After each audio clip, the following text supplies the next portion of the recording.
Thank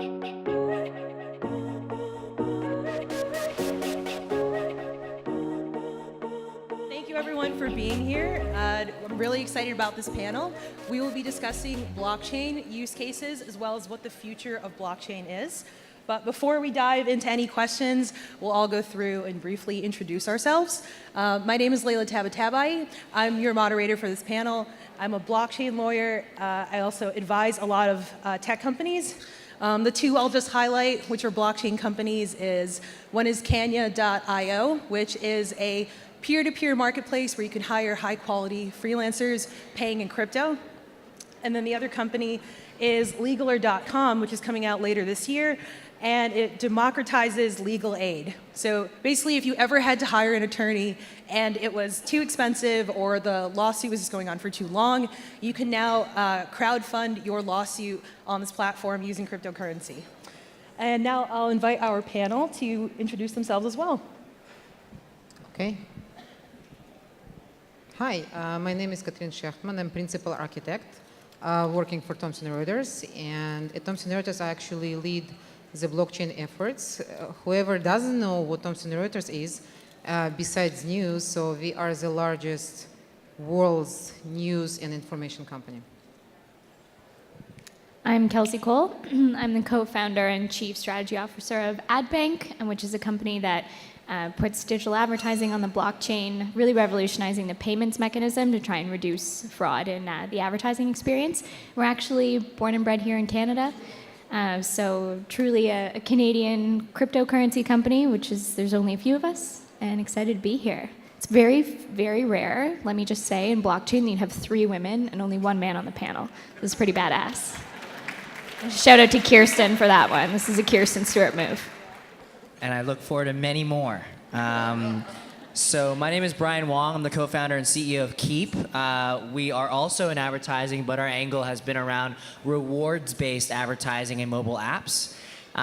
We've been around for 8 years, so we're one of the later stage companies to actually bring on blockchain as one of our sort of fundamental core technology sort of principles. I'm actually proud to share, we can't share the brand yet, but as of last week, we now have our first live blockchain-based mobile ad campaign. So one thing I will share during this panel is just the fact that it's important to have something real, tangible, that isn't just, you know, a lot of the that we're seeing out there today. I am Canadian. I was born and raised in Vancouver, West Coast, best coast, and but now I live in New York, so can't really say much. Anyways. I'm also from New York, which yeah. we won't rival. All right, so we're going to keep this not technical. We're going to try to go more towards the innovation, towards the business side, so everyone can be included. So let's kick off with a more open-ended question. In your experiences, what does a blockchain CEO need to know to develop their blockchain company successfully? And anyone, we won't go down the panel, just whoever would like to begin first. Do you mean the CEO of a blockchain company or a CEO of a company, how they could integrate blockchain? You can go with either, yeah. So I'll speak from our perspective because we definitely are a blockchain-centric company. The reason we exist is because of the blockchain. We currently have an ad network that's serving ads on the blockchain. I think the biggest thing is that you need to be ready for a lot of no's, and a lot of confused looks on people's faces. So it doesn't matter if you're the CEO or you're in the C-suite or somebody that's working on the sales team. A lot of people are aware, but they are afraid, and they associate blockchain with Bitcoin and with volatility. So I think that that's the first and foremost. You just need to be ready for people's sort of shock. Think of internet conversations in the mid-90s. That's kind of where we're at with understanding of blockchain tech. So, you know, baby steps in order to get people excited and to get them bought into your vision. I think in the beginning, there's just a lot of, you have to ask a lot of whys, like why are you doing it? Like, do you actually need to do it? Like, and why yourself to death? And then if the very end of it, it's still yes, then you go and do it, right? And then I think it's important to note that depending on if you're early stage or later stage, I highly encourage you to not build the company unless you're building infrastructure tech for blockchain.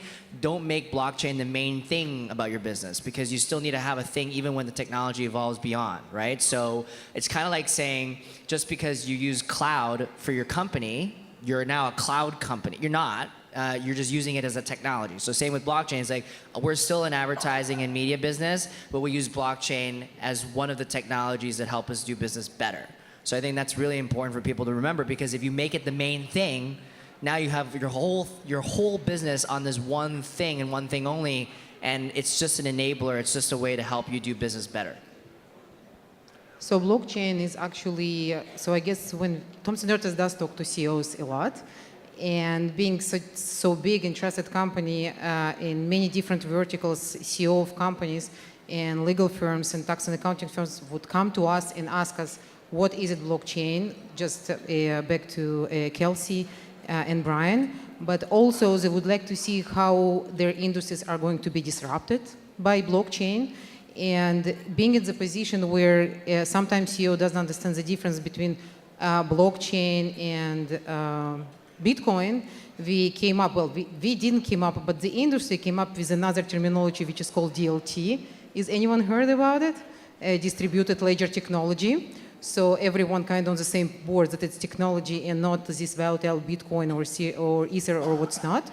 But I guess back to disruption, there's a lot of different industries that are going definitely be disrupted.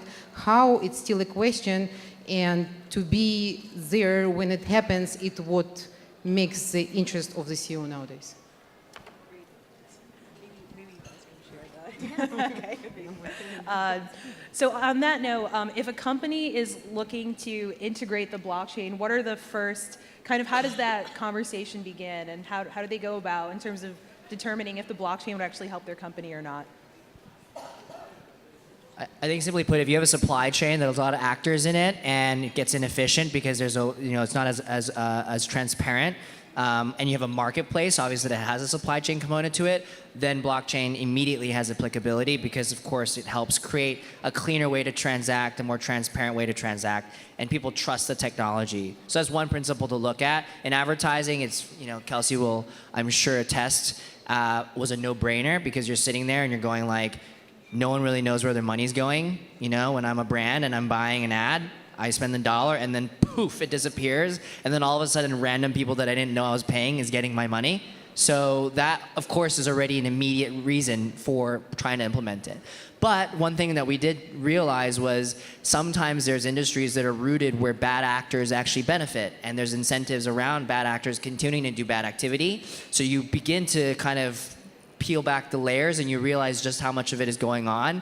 And so really fighting that is really important. But then also finding where the source of it is coming from is really important as well. So for us, our strategy is going after the CMOs first. Where the dollars are coming from is really where the disruption is going to occur. You guys remember that P&G with Mark Pritchard, the CMO, cut $160 million in digital budget from his marketing budget, and claimed that there was no effect in the lift in their sales.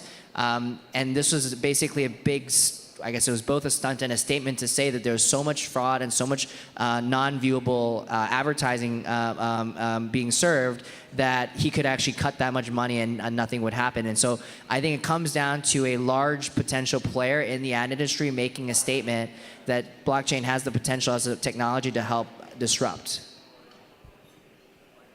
I feel like he really he nailed that answer. I think we're moving on. Yeah. Moving along. But maybe other industries as well. So think of anywhere where you have unique records. So pharmaceuticals, real estate, right, with property deeds. Literally anything where it's unique and obviously finance is a no-brainer, right? Because that's really where kind of all of the innovation started, because Bitcoin was about sending money to each other. And there's sort of this, I think, where you get the most interesting ones is as much as we see all these crazy tokens that are coming out, do look at them because they're super entertaining, because there are people who are coming up with crazy token ideas. Bunny token. Yeah. Does anybody know what bunny token is? What is it? I'm gonna let you think about that one for. a few You want us minutes. to think about it? And I think it's important as well that we did mix up tokenization and blockchain for a second. So there are ways to have private blockchains where it isn't necessarily decentralized, but you're using it as based on the immutable ledger technology versus its distributed sort of nodes and the security behind that. But then there's also the decentralized component as well that's worth looking at. I think that that's an important point for anyone in here that's going, wow, the transparency in blockchain, well, that's not for me because I don't want my customers to see absolutely every transaction I've ever made. You can have a private blockchain, and I think we're going to talk about this a little bit later, but IBM is doing a lot of work with private blockchains, and Walmart. There have been a few really great case studies. So whether it's public or it's private, some companies benefit for transparency, and we're kind of moving into a marketing moment where being real, authentic, and transparent is actually a huge value proposition for customers. So sometimes it's a bit of a marketing spin to be on the blockchain because you've put everything out there. And then obviously if it has efficiencies, everything always comes down to the bottom line. So if you can prove that it's good for business and it's actually going to help save money and make money, then it becomes an easier decision and conversation no matter who in the C-suite you're dealing with. So blockchain is not for the companies. Blockchain is for industries, which means if you're a company and you're saying that because you're inefficient or you decided to make leap of faith and just to get to your newer technology instead of using something that right now is state of the art, no. If you want to get distributed with blockchain, hells no. If you want really good database, go with Cassandra. If anyone here knows what I'm talking about. But if you have your use case that involves lack of trust, and it's not lack of trust of, people in your department, probably you have other ways to solve that. But if you have more than one entity, and those entities do not trust each other, it's about blockchain. Meanwhile, maybe inefficient, maybe slow, but totally has a potential to disrupt with mathematical promise that this trust can be established. I'm not sure if everyone here knows about the IBM Walmart case study. I'm just going to touch it very quickly so you get a concrete example in there, and then if anyone wants to add on to that. So basically what happened was Walmart did a pilot with IBM's blockchain to track to see where some sliced mangoes came from, the origination. And anyways, long story short, they discovered that the process to find out where those mangoes came from, their legacy process took 7 days. Once they integrated the blockchain, it took 2.2 seconds. So it really does depend on what your business is. Supply chain makes a ton of sense. Again, if you don't trust where the parties are, or if there's a huge incentive, for example, if there's contamination in food, obviously recalling the thread makes a lot more sense than doing a mass recall. So kind of things like that are what you look for to see if your business is suitable for blockchain. Yeah, I can share our tactical use case too. So we call our product single ledger. It's not involving any token whatsoever, and it's all about solving the very simple challenge at the end of every ad campaign and reconciling campaign data. So as some of you may know, when you buy an ad, there's pixels that fire that show how many impressions were served, but it's usually a pixel from the buyer to the DSP, which is the demand side platform, to the SSP, which is the supply side platform, to the publisher. There's 4 different players that have different numbers that tell you how much they're going to get paid at the end of the day. So at the end of the day, there's actually hours and hours wasted between all the different campaign managers across all 4 different parties just to tell what the final number is that's going to be paid on. So what we're doing is we're having everyone write to the same ledger, and we're doing the reconciling on-chain using smart contracts that are pre-agreed contracts around what discrepancies are acceptable, which ones aren't, and then basically cutting down all the reconciling from dozens of man-hours to essentially seconds. So it's super exciting. We're actually, again, announcing this next week. We're going to put a public key in the press release so you guys can audit it yourself if you want to. Yes, it is a stunt, but it's a good one, I think. And these are things we're trying to do to show the reality of it. And then a lot of people in advertising, again, I'm just using advertising because, again, this is where I'm familiar with, and we hopefully can, news is obviously a big one in information. But a lot of people are sort of complaining about, latency, and it's not, fast enough, and you can write one transaction every 5 hours on, Ethereum. I'm kidding, but it's just there's all this preconceived notions of latency. We believe that there's certain industries that don't require real-time transaction clearing in the blockchain. we're using IPFS to batch write, which allows you to essentially do everything. Essentially, as you're storing it on chain with IPFS, which is interplanetary file system, and then putting it onto Ethereum, and we're doing it once an hour. Because in advertising, it's not like banks where you're withdrawing cash from the ATM. Of course, it needs to be real time. But in advertising, you don't need it to be real time. So there's certain use cases that don't need to be real time. Bundling transactions. Exactly. Yeah, we do the same thing. So. Yeah. I'm going to swap question order, and I'll go with, what are some of the obstacles and pitfalls that could befall specifically a blockchain company or an existing company integrating the blockchain?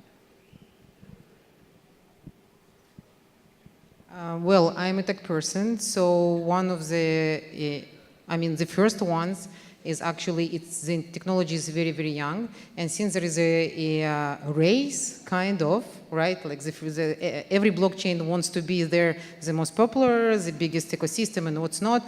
So it just introduces more bugs that it should have been otherwise. So it's not as stable. It is slow. It more often than not, is being used for not what it was supposed to be, and it's hard to force its hand into how people use it. I think it's less about getting talent, like people who will be able to tackle it, but it's more about people who will be able to change their mind shift, because it's not only making this transition from synchronous kind of, the standard way of doing things, to asynchronous and distributed, but also distributed in a way that actually there is not under your control to deploy or to run. So it's very, very different.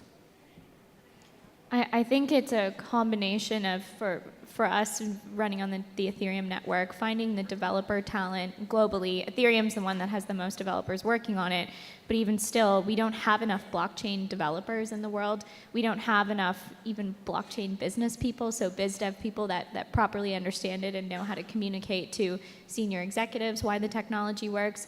So I think it's the challenge is a lot around people and timing. I think it's going to get there.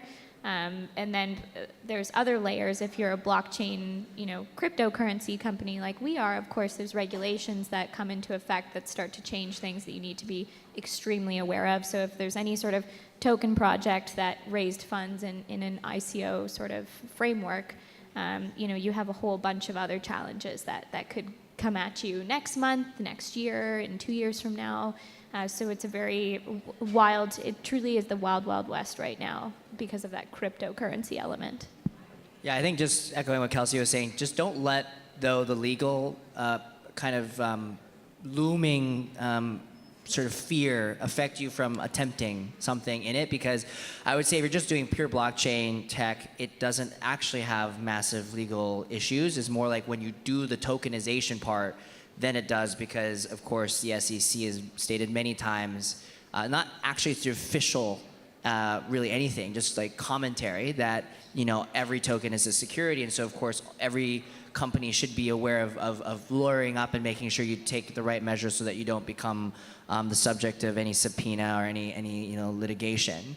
But I would say, just to quell some of these fears, because as a later stage company, we have existing investors. We have 30 million in capital in the business. We have employees. We have a brand that we don't want to compromise. What I've found is most of the regulation, or most of the legal issues, are more addressing, again, bad actors that are using the speculation and or speculative nature behind pumping and dumping tokens on exchanges, which, by the way, as a US or Canadian citizen, you technically aren't allowed to buy these altcoins, and using it as a way to get rich quick. Versus people trying to truly create value and having real projects and businesses that are trying to change industries. So I really hope it happens faster, but realistically, the realistic perspective in my mind is that it'll take a couple years for this to really clear out. But just don't let it stop you, is what I'm saying. Because there's some companies like, I'm terrified of this, I don't want to be in an orange jumpsuit. I'm like, you're not going to be in an orange jumpsuit. You're not trying to rip people off or steal their money, right? And you're not trying to commit a crime knowingly. That's a really important point. So add to this point, actually, I think blockchain has a very interesting nature of being anonymous. It's very profound to blockchain. And having said that, actually in professional world, it's the last thing that you want to have when you transact to someone whom you don't know. and it kind of comes in conflict. So one of the things that Thomson Reuters did in order to kind of mitigate it, we have a what's so-called block one ID. Well, I wouldn't call it a product, I would call it a lean experimentation.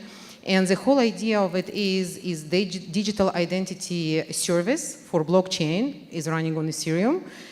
So you can actually know whom you transact with, and not only you can actually also can have what's kind of entitlements. So it not only you can authorize the access to your services and know whom you transact with, you also can do it on the more granular level. So once again, it's not a product, it's more of a lean experimentation, but I think it enables the whole ecosystem to start thinking this way and start shifting from this model, oh, it's Bitcoin, so everything anonymous, so what do I do? How can I put my data? How I can make sure who is accessing my data? All this GDPR of last year. So all these things should be addressed on the higher level rather than, well, it will be fine. So Thomson Reuters is trying to do that as well. Yeah, I think that's a nice segue into discussing like what the future of blockchain is. So, for example, a few years ago, people were talking about how can they use the blockchain for identity systems. Maybe some of you have heard about the refugee camp in Jordan that has Syrian refugees that are, purchasing products on the, using it all stored on the blockchain. They do an iris scan, and then they can take out whatever items they need. So that was like the use case for a few years ago. Where do you see the future of blockchain going next? Not all at once, please. Yeah. I think that we're going to start to see it as a sort of mainstay practice where people are using blockchain technology the way they're using, like Brian said, cloud technology right now. It's going to kind of just be something that fades in. I hope that it will not be a buzzword forever, that it will just kind of be invisible the way technology is intended to be, so it starts to be integrated into regular business practices. And that we just get a lot more clarity as consumers, I hope. As business people, obviously, it's really going to help us in our transaction as well. But I think it's going to really transform the way we communicate as a world, because we'll be able to track and trace almost everything and have that third-party verification versus having to use a formerly trusted source. Couple things I'm excited just to see, just tactically, just because I'm a nerd about it, is I would love to see an entire nation running their currency on blockchain, which would be amazing. Venezuela really needs it. Obviously, incentives have to align, which you never know. The second is a bit of a framework on how to think about it. So let's just look at like streaming technology as an example.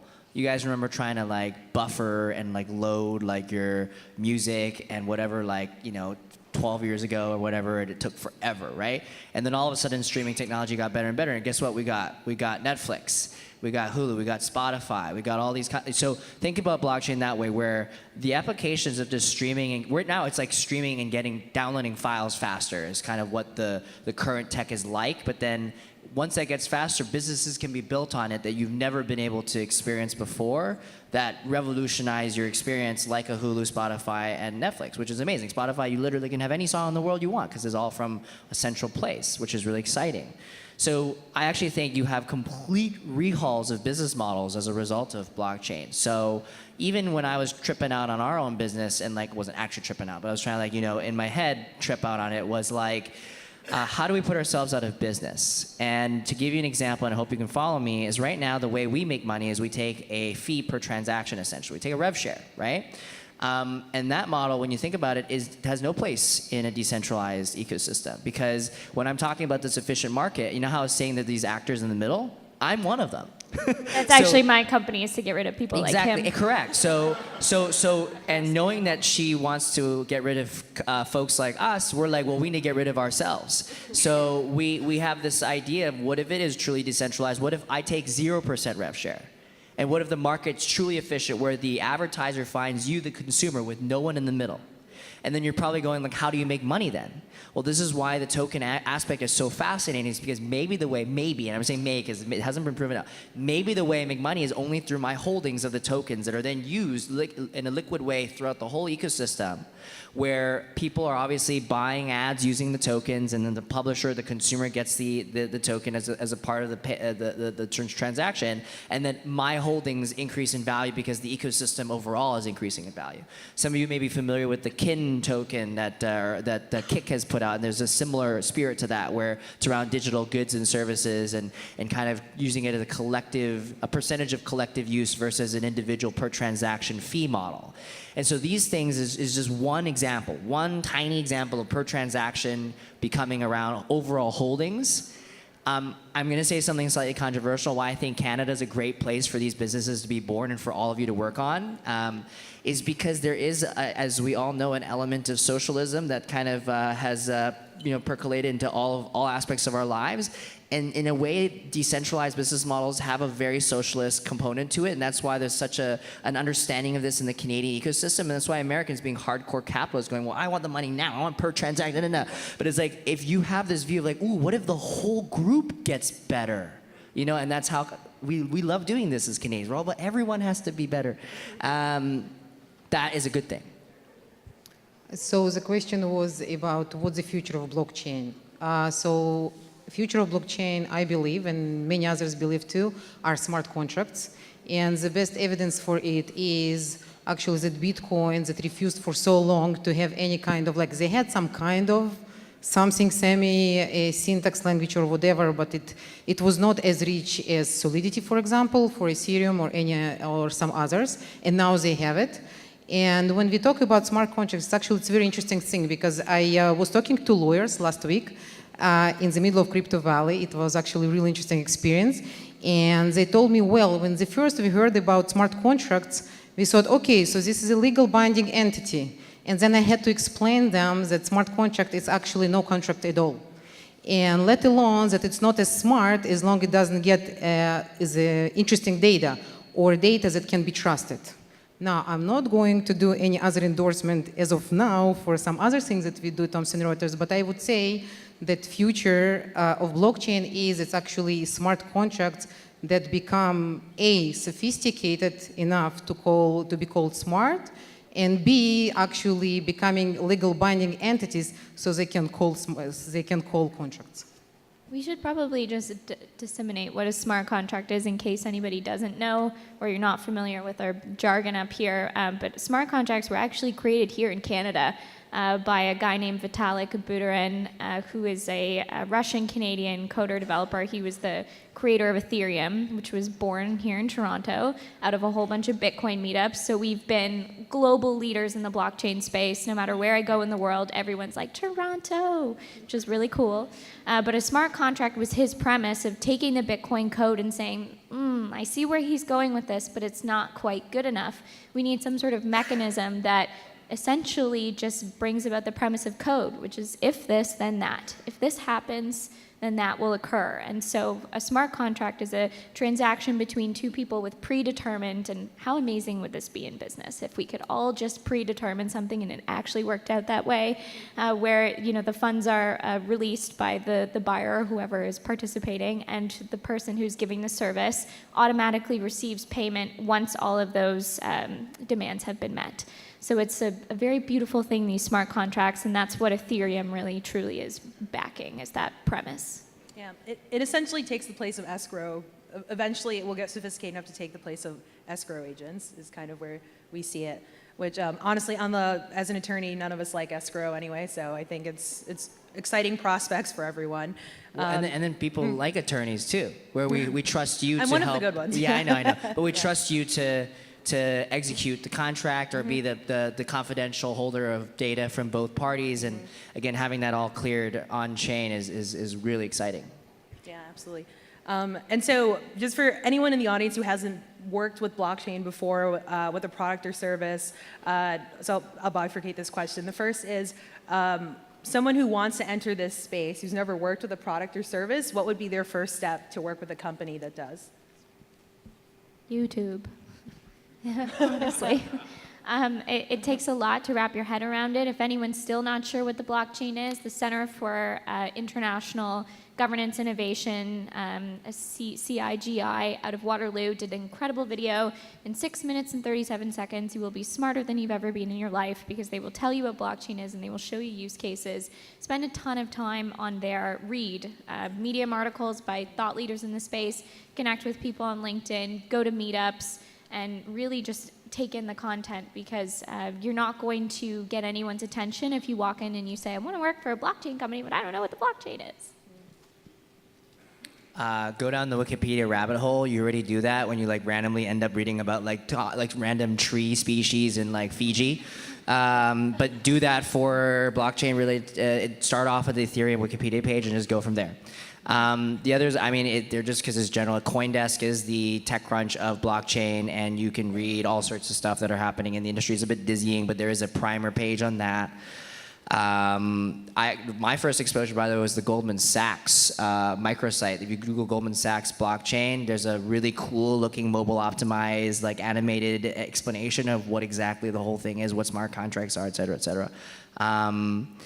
And then I like to be funny about it when I explain blockchain to people. I'm like, it's chains of blocks, because it really is. Which is a fancy term for a database that has cool trust things in it. That's basically it. But just I think the more you read into it, and by the way, knowing that as well, this is the best part. You may think you know something today, but then tomorrow you don't. Like, it just changes all of a sudden. Someone will come to you and be like, oh, did you hear about that? So always keep an open mind, because what you thought was your understanding of it could completely change in like a week. And that's what's actually so fun about the space. So just be ready. So coming from Thomson Reuters, I guess I cannot throw out names at all, because it would sound as endorsement. So, no, I won't. No, I won't. You won't get into. But I can give a piece of hopefully practical and valuable advice. So first of all, it would be a little bit opposite to what other panelists said. Actually, stop reading, because it will consume you. You will keep on reading and reading and reading and reading, and you won't do a thing. So start by doing. And I'm not saying that everyone should be software engineer. That's not what I'm getting at. I do think that you need to find that point in the chain of command within blockchain ecosystem or space where you don't feel comfortable anymore with what you're doing, but you still can do it as you can evolve. And it actually applies to your business problem or to your knowledge if you're more techie or what's not. And to take it from there. So the piece of advice would be stop reading and start doing. And if you need to read something specific, please do, but don't read all day long. It's just... I still disagree, but I say watch, don't read, because you're going to soak it in a different way, but we digress. Just do both. Yeah, just do it yeah, all. both. Do all three. And if you do end up feeling it's excessive, then, have self-control and, start doing shit. Because you'll feel like you're just being unproductive and on your couch like a couch potato reading stuff. But then I think one of the best things to ever do, especially if you're non-technical and you want to get into it, is and if you're working with folks who are generally really curious, like both of you should go in a different direction. So for me, I go at it from the design side because I'm a designer. How does this actually, and I started learning about dApps and how the future of any type of UI could apply to blockchain in general. And then we kind of asked our engineers. So we have a team of 120, and I asked my engineers, I was like, how many of you want to do this? All of them put their hand up. Now we had to end up picking 14. They ended up they're the blockchain team now. And overnight, they basically started reading into things and started learning on the fly. So everyone's going to start learning on the fly, and that's totally fine. So that's actually the way to get blockchain engineers, is just learning to be a blockchain engineer on the fly. The other thing I was going to say is, in order to best understand it, pick what you're most interested in and find out how blockchain will revolutionize that space. So whether it's music and you start to look at the work that Imogen Heap is doing with Mycelia, or you love baseball and so you look at a sports company and how they're doing it. For us, it's advertising, so that's obviously what got us really excited. And there probably, when we learned about blockchain, there weren't advertising use cases. So it's just honestly imagining, taking the premise and the concept and then applying it to what you know and love, and then you have a much better understanding so quickly. Yeah. It's actually we are in endorsement space. So I just come and work for Thomson Reuters. It was on my memo when I came here. So they're hiring. Yeah, I won't mention the company, but a firm I'm connected to had a client, and I won't name the client, but one way that they're, for example, revolutionizing music is they will be aggregating original aggregators like Spotify and whatnot, putting it into one interface, and then as a user, you will be paid in tokens that will have a secondary value for listening to music. So as far as I know, that no one else has done that yet. So as an actual listener, you will be bestowed a benefit, and that's one way that, for example, blockchain and by default cryptocurrency is upending an existing industry. So I guess we have time for another question. So I'll say, is there anything particular that you're working on right now that's very inspiring, or is there anything that you've heard of that's very inspiring in the space? So I was just at the UN last week for the world's very first Blockchain for Impact Summit, and it was really cool because they brought together thought leaders from the space. There were politicians, heads of business, IBM's head of blockchain was there. There were about 10% of us from the cryptocurrency space. But we actually did working sessions in the afternoon on how we make an impact from a social perspective using this technology. And I was in the group on financial inclusion, so trying to solve the challenge of how to bank the unbankable.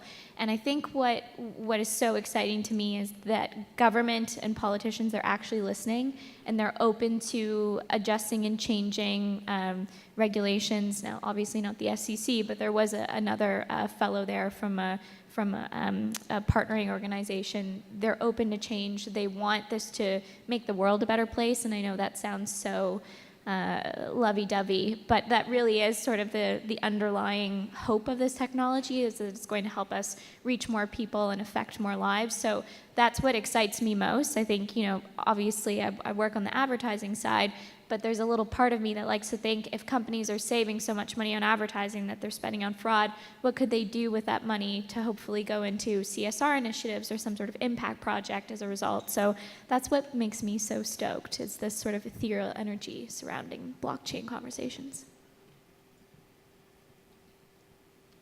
Okay, should I go next? Okay, so with smart contracts and all the blockchain applications and proliferation of those, there are two things that are being not concerned, but something that should be addressed before it becomes a real thing, on its way to become a real thing. I'm not offend to anyone.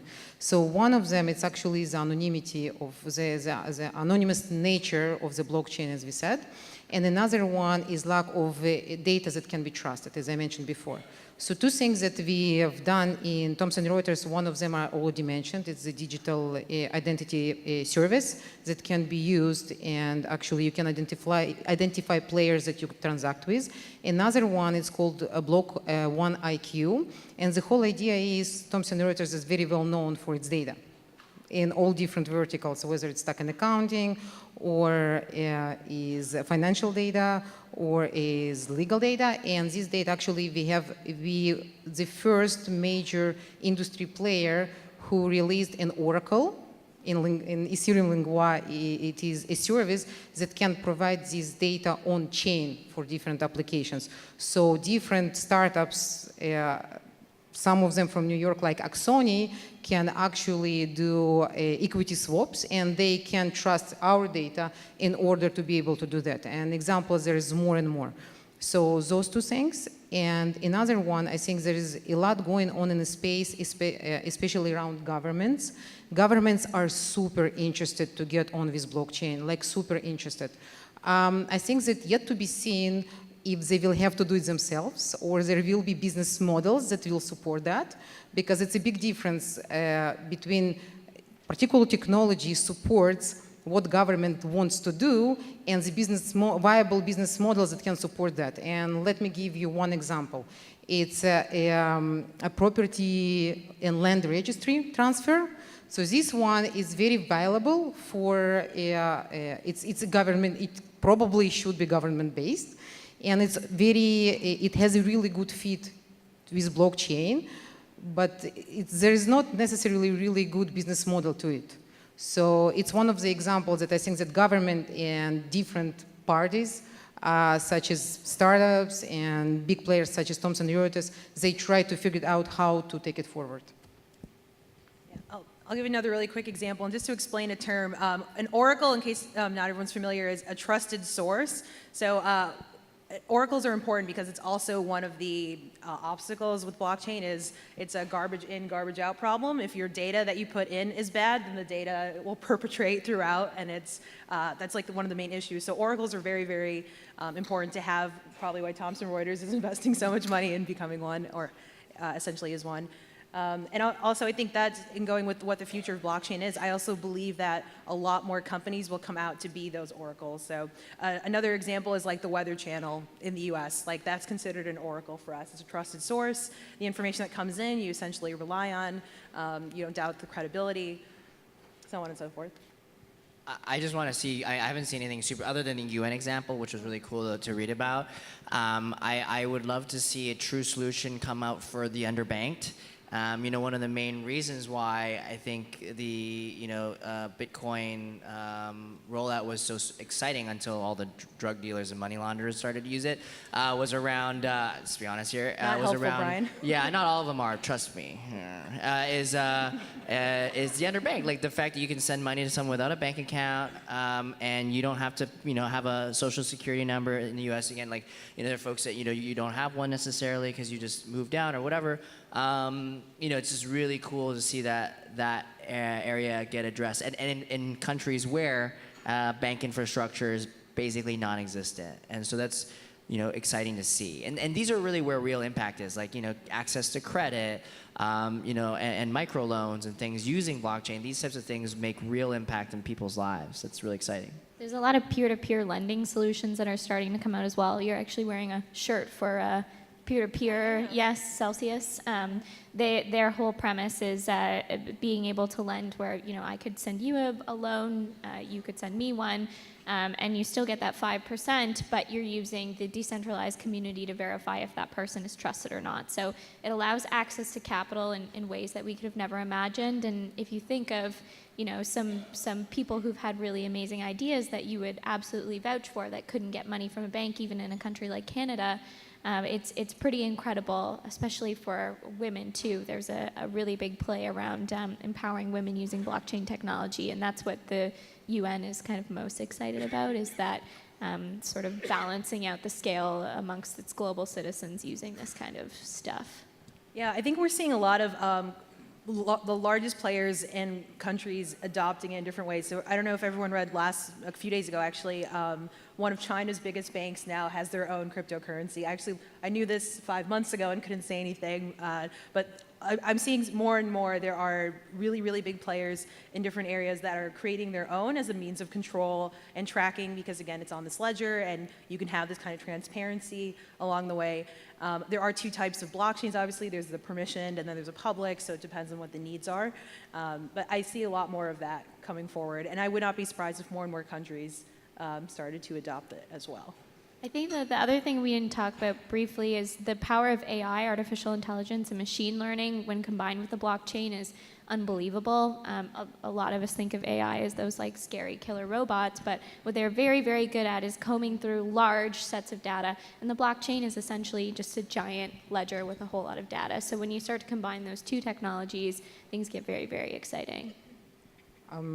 Just to add to it, I think there is a little bit of, not concern, but in technology world, especially when business people come in, there is sometimes we just marry different technologies with a merit of, and it's great, there will be marriage, but first there has to be a courting time, if I spell it correctly. So I think for AI in blockchain is yet to be seen how it will play out. There is a lot of transactions that you can take a look, but there is not too much data to it, because you see from, you see to, and maybe you see some data. So I'm not saying that it's not going to happen, but there is a lot of, and that's why blockchain has merits, but also has a kind of, how it's called, not fears, not concerns. I'm really bad at bad names. It's to say something negative. So because blockchain is so public and everyone can go and do stuff on it, and it's very easy to get capital by issuing ICO on what's not, there is a lot of things that people would say to get this ICO going. It actually doesn't have anything under what they're saying. So people should be aware and they do need some reading about and understand what is it that about AI and blockchains that makes sense. It makes sense, but people need to understand what makes sense and what doesn't. Yeah, I think also historically people have underrepresented some of the timelines for development. So for AI, you brought up AI, for example. I think a lot of people saw the Google demonstration of their automated assistant placing a call with, I forget, it was like a movie venue or some sort of venue. And it was, Hair salon. Yeah, thank you, hair salon. Very, very impressive. Then the articles came out later and discovered it was a very specific data set that it was fed. So if you actually had to apply it to a different context, it could not do that. And so I think, for example, the AI timeline is a lot longer versus the blockchain timeline. I see that as being much, much shorter. The developments that will happen at a much sooner time because it doesn't rely on, for example, having a massive data set. But it's like okay to do simple stuff, right? Like that's why I think it's something that's terrifying with the ICO market is there's so much like sort of over-exaggerating of Overpromise, capabilities, underdeliver. over-promising, lots of projects, not a lot of products, a lot of white papers, no real doing. But that's why like number one goal is go for something that's simple and easily launchable that companies can buy into because you need customers, you need the simple principles of business still need to apply, and that's the only way we're going to clean this space up. And then I think the ease of access to capital is drying up, which is a good thing. It isn't actually that easy to raise money now by doing this. And I'm excited to see what happens when, for example, the first wave doesn't deliver, and there's a bit of a fallout, and then the second wave is like, hold on, we're less drunk, we're a bit more sober, we can actually do this, and then the third wave finally has the actual use case nailed down. There's actually a website, I believe it's called deadcoin.org, and you can actually scroll through thousands and thousands of coins. It reminds that me of have during not the been Web 2.0 bust. Did you guys remember the EftCompany.com, or what was the full name? You know, that was kind of the equivalent. Yeah, there's a whole lot of companies out there where you have to ask yourself that did ICOs or fundraising mechanisms, did you need a token for that, or were you just trying to raise capital? And it really comes down to the technology and the token as to do you actually need to do that? And a whole bunch of people jumped on this bandwagon and now have a lot of very real deliverables that are quite scary, missing deadlines on roadmaps, et cetera. We were super stoked. We did an ICO, so I'm the one in the chair up here that's like, you know, under the hot seat for sure. But we have not missed a single deadline on a roadmap so far. The first thing we did when we got our capital was acquire an existing ad network so we could transfer our technology over to theirs. So we already have a business that's making money. And then we started another ad network. So we have 2 different ad networks running ads on the blockchain at the moment. And that's super, super rare. We're in like 5% of existing tokens that actually have real businesses and use cases. But there will be a whole bunch that fail. I hope it's not us. We're going to be scrappy enough to hopefully not be on deadcoin.com, but .org. Well, I'll definitely check it out. So there are big players in the space that actually, big players, I mean big technological companies that are trying to nourish this ecosystem. Some of them have meat, or no meat, sorry. They have a skin in the game. Meat is such a whatever. So, and I think, so in some of them, some of them they have skin in the game, and some of them they're not. So, and it's great to see that actually big technological players are interested to invest in it. As Thomson Reuters is a very independent company that values independence very much, and sometimes we prefer to lose the business rather than to go into something border shady or whatever it is. We do have our own incubator. Once again, it's in Switzerland, and there is a lot of interesting things going on, especially because unlike some other waves of technological innovation, this one does not necessarily comes out of North America. So we see a lot of developments in Europe and Asia and some other places as well.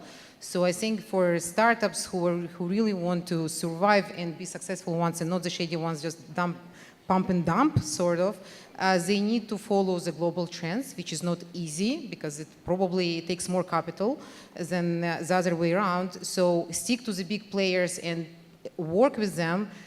Big players who are willing to invest in it, it's great.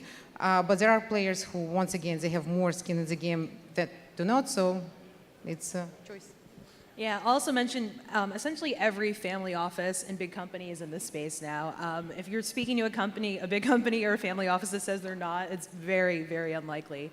That's how ICOs are really getting funded now. Yeah. It's not the crowd sale mechanism is kind of dead, especially because there's so few places to advertise.